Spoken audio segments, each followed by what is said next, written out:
Cinema ప్రపంచంలో Avatar ఓ అద్భుత అధ్యాయం. ఆ విజువల్ మాయాజాలం వెనుక భారతీయ ప్రతిభ దాగి ఉందంటే ఆశ్చర్యమే. ఢిల్లీలో పుట్టి పెరిగిన పావనిరావు బుడ్డపాటి ఈ విజయగాథకు కేంద్ర బిందువు. స్కూల్ ఆఫ్ ప్లానింగ్ అండ్ ఆర్కిటెక్చర్లో బీఆర్ పూర్తి చేసిన ఆమె తరువాత అమెరికాలో యానిమేషన్, విజువల్ ఎఫెక్ట్స్లో నైపుణ్యం సాధించారు. 2009లో వచ్చిన తొలి అవతార్తో జేమ్స్ కెమెరూన్తో ఆమె ప్రయాణం మొదలైంది. వెటా ఎఫెక్ట్స్లో లైటింగ్ టీడీగా కెరీర్ ప్రారంభించి క్రమంగా సీక్వెన్స్ సూపర్వైజర్గా ఎదిగారు. The way of water, fire and ash వంటి చిత్రాల్లో వేలాది విజువల్ షాట్లను రూపొందించడం ఆమె ప్రతిభకు నిదర్శనం.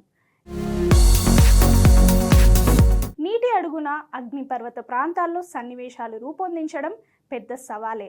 అయినా ప్రతి ఫ్రేమ్ను ఓ కొత్త లోకంలా తీర్చిదిద్దారు. అవతార్తో పాటు పలు హాలీవుడ్ చిత్రాలకు పనిచేసిన పావని అంతర్జాతీయ అవార్డులు అందుకున్న వెటా బృందంలో కీలక సభ్యురాలిగా భారతదేశానికి పేరు తీసుకొచ్చారు.